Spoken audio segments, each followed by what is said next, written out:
Hello friends, looking at current affairs for 14th June. The news items picked up from the Hindu newspaper are these 9. We'll look at them in detail. The first one, agrarian distress in Madhya Pradesh continues to claim lives. So this is regarding the farmers' protests and presently the news coming of 2 debt-ridden farmers committing suicide here within 48 hours. So these 2 farmers had huge debt on them. One of them had 6 lakh debt, out of which 4 lakh was bank debt and 2 lakh was from local businessmen, the sahukars. Even the other farmer had 7 lakh loan from local money lenders. So this was the loan burden on him. So such debt-ridden farmers have committed suicide now. Even the other farmer had sold nearly 7 acres of his land in the past 2 years to repay this escalating interest. So we should know about the condition of the farmers, the debt which they have taken and from institutional or non-institutional sources. So this is giving you idea regarding that. Also earlier we had seen in news that 5 farmers' lives were lost because of police firing during the violent protests which took place in June 2017, a few days ago. So this is regarding that. Next is Gorkha movement gathers steam. So this is a demand for a new state, a separate state called Gorkhaland, which will lie in Darjeeling Hills in West Bengal. So this demand has erupted presently because West Bengal government announced a plan to make Bengali a compulsory language. A 3-language policy was announced, but then in that policy it was also said that this would not apply to the Darjeeling Hill region. But then the Gorkha Janmukti Morcha, the organization which has been formed in around 2007, this has raised its demand again for Gorkhaland, a separate state. So this you can see the details given here about Gorkhaland. So this region here in West Bengal, you can see this is the West Bengal state in India and this is the region here which is being demanded as Gorkhaland. Then next is Vijay Mallya extradition hearing on December 4th. So you should know about Vijay Mallya, the liquor baron. He is also the founder of Kingfisher Airlines. So he is presently in UK and he is wanted in India on charges of defaulting on bank loans. So there are bank loans amounting to 9,000 crore which he is defaulted on and is presently in UK and India is seeking his extradition from UK. So extradition means when a person is accused of a particular crime in the country, his handing over is being sought. So India is seeking this handing over from UK. So we have an extradition treaty with UK since 1993. But no one has been extradited from UK to India except one which happened last year in 2016. This was Samir Bhai Vinubhai Patel. So he was wanted in India in 2002 Gujarat riots case and he was handed over. So the whole history behind this huge loan default also you should know that how did this come up to. So this is shown here, you can see. So in 2005 Kingfisher Airlines was launched. Then it acquired Air Deccan also in 2007 and from 2010 it started defaulting on loans. So loans went in distress, but banks then provided for restructuring. So when there are defaults taking place, it's a huge amount of money put in and it's on a particular business. So if business is resulting in losses, then some restructuring provision is provided that if the business continues to function, then the repayment will also come forth. So that's why banks make provision for this restructuring. So this restructuring package was also provided to Kingfisher Airlines in 2010, but then by 2011 Kingfisher Airlines net worth completely eroded. So its operations hit, it was flying on a cash and carry basis only. Plus, later Kingfisher's license was also suspended by the government and banks declared it a non-performing asset. So from 2013, actually in 2013, Diageo, this is a company which acquired 27% stake in United Spirits. So United Spirits is the liquor business of Vijay Mallya. Kingfisher Airlines is the airline business. So this 27% stake which was acquired by Diageo were provided for 6,500 crore payment. But none of this amount was provided to Kingfisher Airlines. So Kingfisher Airlines lenders did not get, banks did not get any funds back. So this again raised an issue and later SBI declared Kingfisher Vijay Mallya as UBI. UBI declared Vijay Mallya as a willful defaulter. A willful defaulter means a person who can repay the loan but is not paying. So this was the allegation put forth and the case is going on against him, this willful defaulter case as such, and extradition presently is also being sought. So here the willful defaulter notice, the details are also provided. And the extradition, it's not just Vijay Mallya. We are seeking extradition of many people from UK, but only one case of Samir Bhai Vinu Bhai Patel. Extradition took place in October 2016. Then next is India ratifies core conventions to clamp down on child labor. So 2 core conventions of International Labour Organization on child labor have been ratified by India. So after signing, you're ratifying an agreement too, means it becomes binding on you.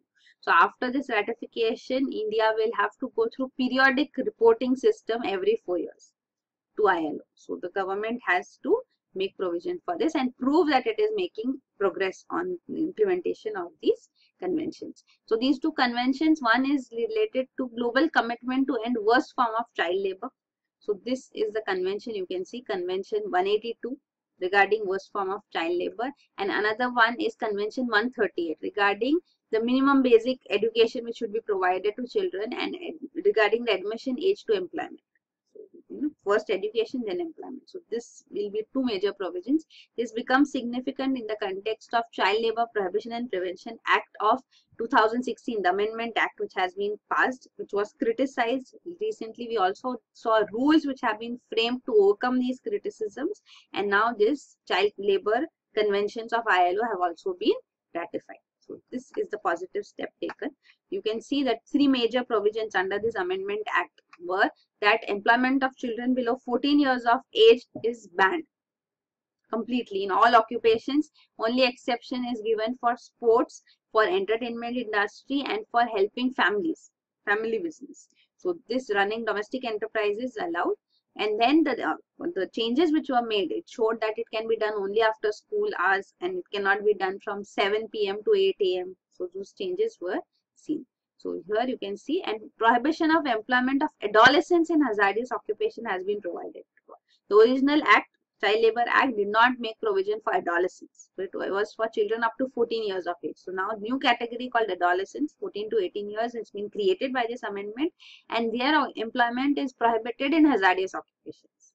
So this is the change made. Then next is, what ails the navigation Indian constellation? So this is about NAVIC. So NAVIC is India's response to GPS, Global Positioning System. GPS belongs to USA. It is open. It is freely available to use for all. But then this cannot be ensured forever. And GPS also has military and civilian functions. So for military purposes, India has at one point of time been denied these services too. So that is why India needs to be independent and have its own positioning system, and that is why this NAVIC constellation has been launched. So it's a constellation comprising of 7 satellites covering the nation and its neighborhood. So it has a range of up to 1,500 kilometers beyond the borders of India. So these are the 7 satellites launched here, you can see. So out of these 7 satellites, you can see 3 of them are in geostationary orbit and 4 in geosynchronous orbit. What is the difference between these two also? We see they are at an altitude of 36,000 kilometers. The geostationary orbit altitude is this, and the cost is around 1,420 crores. So this is the Indian NAVIC system. IRNSS means Indian Regional Navigation Satellite System. So it was called NAVIC, the name given by Prime Minister Narendra Modi. So here you can see what is the difference between geostationary and geosynchronous satellite. So geosynchronous satellite basically means a satellite which revolves around the earth in the same time as the earth rotates about its axis. Means a little less than 24 hours. So that much is the time which is taken for this revolution also. So those are such satellites are called geosynchronous satellites. But then geosynchronous satellites orbits can be at any angle to the axis of the earth. Right? So these can be at any angle. There are various possibilities, but one particular possibility of a geosynchronous satellite which is parallel to the equatorial plane, perpendicular to the axis of rotation. So this one satellite orbit is called geostationary orbit. So geostationary orbit is a particular type of geosynchronous orbit.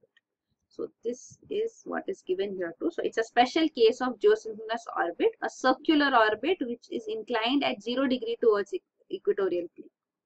right? So a geostationary satellite's significance is that it will appear stationary and always at the same point in the sky to an observer on the surface. So wherever you look at it from, it will appear always in the same place, because as Earth is revolving, Earth is rotating, this satellite is revolving in this orbit, right?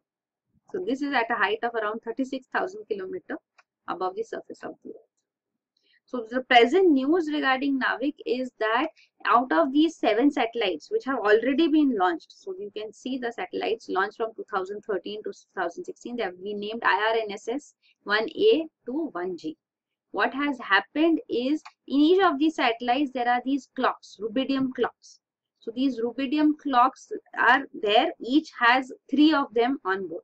But then in January 2017, the ISRO, Indian Space Research Organization, confirmed that a clock of the first satellite, RNSS 1A, had failed. So when these clocks have failed means all satellites will not be functioning effectively, and that is why the figures which we will get, the coordinates which we will get from this satellite's constellation will not be accurate. So that is the significance. So now ISRO is trying to revive these rubidium clocks in IRNSS 1A, or it's also trying to launch 2 more satellites in space to replace this 1, 2, and having, another backup too. So this is the step being taken. Also another point put forth in this article is that rubidium clocks which have been used are previous standards of accurate clocks, and most organizations now need precise time estimates from CCM clocks. So this should be used in the future satellites. So this is the news presently regarding Navik. Then the next news item is time to skip Kuruvai crop, debate rages in Kaveri Delta. So this is regarding Kuruvai crop. So Kuruvai basically in Tamil Nadu here means short term. So these are short term crops which are sown, paddy crops actually, which are sown during this time of the year. So now the questions are being raised here because Tamil Nadu actually has 3 crops in a year, while Karnataka has only 1. So it also has sugarcane also as such. So Tamil Nadu extracts a lot of water from Kaveri River, and Kaveri River water dispute has been going on for long now. It's a dispute still unresolved. The Supreme Court has been asking Karnataka government to release water to Tamil Nadu for the present temporary basis. So what has happened is Tamil Nadu has aligned itself to this huge amount of water which it is receiving, and that is why its farmers here have developed these forms of cultivation.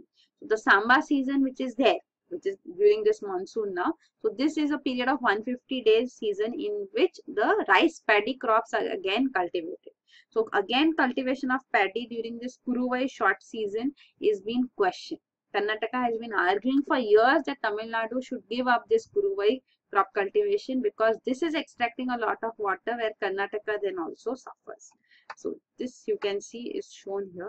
So the major areas in which rice crops are cultivated, you can see these coastal regions, a major part of Tamil Nadu, and other regions also, and on a minor scale it's done. And here you can see sugarcane cropped areas. So Tamil Nadu also shows a lot of sugarcane. Both are water intensive crops. So this is the problem here. Kaveri water dispute you can see is also 2 dams which you will hear of with respect to Kaveri water dispute. This is the Kaveri river shown here, and this is the boundary between Tamil Nadu and Karnataka. So the Mettur dam lies here, and this is the Krishna Raja Sagar dam in Karnataka. This is in Tamil Nadu. So what is the demand here is that the Mettur dam also has not been able to release water because of water levels there being low. So this is the 5th year in succession that Mettur dam opening date for water has been missed because there is not sufficient water in the dam. So of course then allegations are made that Karnataka stops the flow, but this is the fact because there has been drought-like conditions presently. So Karnataka has also been arguing that itself is suffering, and the Supreme Court was demanding that it releases water for Tamil Nadu. So this is the whole thing is historically skewed because Madras presidency, which was the British presidency, had signed an agreement with the princely state of Mysore, and this agreement was to share Kaveri water in 1892. So this agreement was quite in favor of Madras presidency. So huge amount of water allocation went there. So that is why farming has also developed on those same lines. The amount of water available has resulted in such flourishing farming also. So that is why now even readers here are saying that, scientists specifically are saying that this Kuruvai season crop should be given up. Looking at the conditions presently, also groundwater levels are deteriorating. Then this you can see here, the whole Kaveri water dispute is detailed here. So after the deal was signed as such to resolve the dispute in 1924, 1990 we had the Supreme Court directing the center to constitute Kaveri Water Dispute Tribunal, and it was constituted and the final award came in 2007. But this result was not to the liking of either of the four states. The four riparian states here means the Kaveri water basin lies in Tamil Nadu, Karnataka, Kerala and Puducherry. And this water allocation done by the Kaveri Water Dispute Tribunal is shown here. So Tamil Nadu gets the maximum share.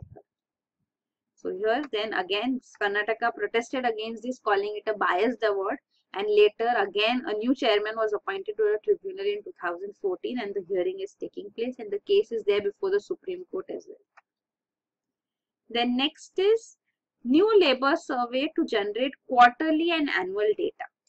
So Ministry of Statistics and Program Implementation has launched this periodic labor force survey. So this will provide quarterly labor and employment data for urban areas and annual data for rural areas in India. So this will cover not just the formal sector but also the informal sector would be covered. So this has been launched with effect from April 2017 and it will supersede the earlier systems where data was available only once every 5 years. So this has been stated. Also computer assisted personal interviewing method would be used. CAPI method would be used for collecting information here. So people will be questioned and this data using tablets as such, these data would be added. This you can see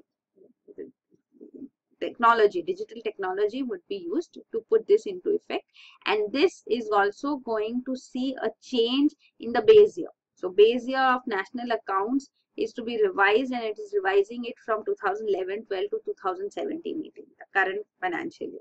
So this is also there. Plus also it has announced that annual survey of services would also be initiated. Annual survey of industries has already been carried out. So now annual survey of services will also be done by the Ministry of Statistics. Then next is SEBI issues framework for commodity options. So SEBI has now announced that it is allowing commodity exchanges to introduce options trading. So futures trading has already been done. Now options trading can also be done in commodities and this will be done on a pilot basis initially. So each exchange will initially be allowed to start such options trading only for one commodity and later it would be extended. So options can be launched only on such futures contracts which are among the top 5 contracts in terms of trading turnover value in the past 12 months. So for such only which are strong on futures, options can also be introduced for them. What are futures? What are options? What is commodity trading? We'll look at all of this. So here you can see the criteria has also been provided. So it's actually in 2015 that SEBI took over as the regulator for commodity market also. So the commodity market regulator has been merged with SEBI. So this means now commodities, means stocks were regulated by SEBI. Now commodity market is also, and the most prominent amongst the commodity markets as such is Multi-Commodity Exchange of India. So this is largest in terms of market share amongst the commodity markets in the country, and it will be able to choose from top 5 contracts, means from crude, gold, silver, zinc and copper. So these are the top 5 futures contracts. So we'll see which options will be launched amongst these by MCX, and the other one is top traded commodity on NCDX. So this is the next after MCX, the prominent commodity exchange. So this has soya bean, soya oil and its derivatives as its top traded commodity. So it may introduce futures for them. Sorry, it may introduce options for them. So here you can see what is futures and options too. First look at what is commodity trading. So commodity trading basically means trading in commodities on the exchange actually. So these are commodity derivatives which are exchanged. Trading is done in them. What is a derivative? Means it's just a paper or contract. So its value is based on the underlying commodity. So that's a commodity derivative. As the value of that commodity changes, the contract value changes. So this commodity derivative is being traded on the stock exchange. So in this commodity derivative trading, there are two ways in which these derivatives contracts can be fulfilled. So one is futures contract and another one is options contract. So in futures contract, what happens is basically in both of them that you decide, the buyer is declaring that under the contract that he would buy the commodity from the seller at a future date at a particular price. So this is about speculation. You speculate that what would be the prices, and based on that the derivatives prices also increase or decrease. How we see in stocks, based on the the markets at such conditions, the prices may increase or decrease of stocks. So same way happens for these commodity derivatives too. So then these can be brought and sold on the market. So it does not stay with one person too. How you have shares, you may sell it. So you may also sell your futures. So there is futures trading which is presently being allowed, and the news right now is that options trading also on a pilot basis is being introduced. Per commodity exchange, one commodity presently.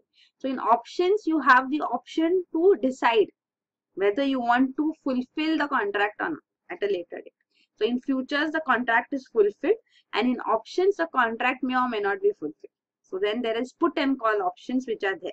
So this is regarding the difference between futures and options to show here. So futures is a pure trading tool. You are trading that you are going to buy at or with speculation, and options is a risk limiting tool.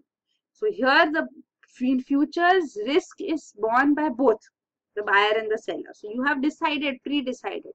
So it may happen that if the price which has been fixed is higher than the present commodity price is higher, means the buyer will have to pay less. So buyer is happy that prices have increased, but I am buying it at a lower price.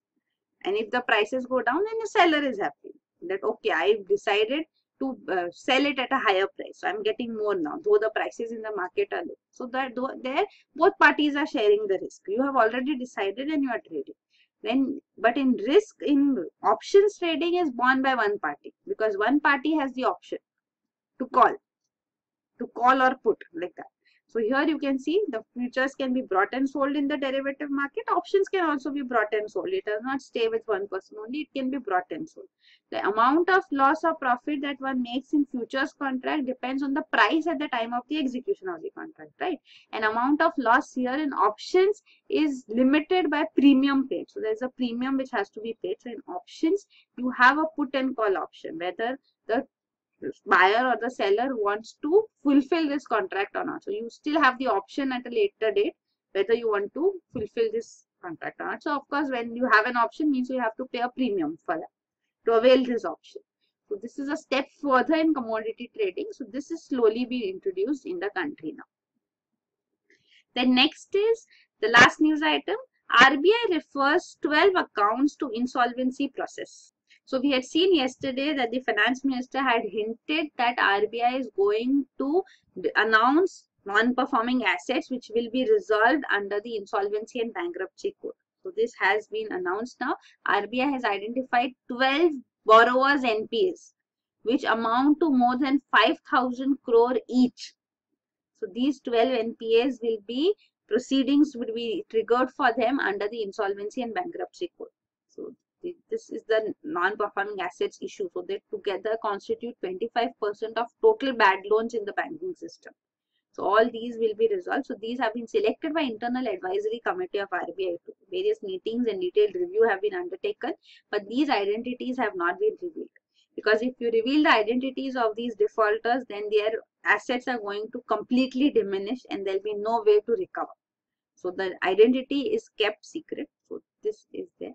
So we'll see what steps would be taken here too. So they will be accorded priority under the National Company Law Tribunal. So we have already seen in insolvency and bankruptcy code, there will be NCLT, which has been formed for corporate bankruptcy, and debt recovery tribunal for individual and partnership bankruptcy. So these resolution process has now been initiated for these 12 NPS selected. So these are the news items. Thank you.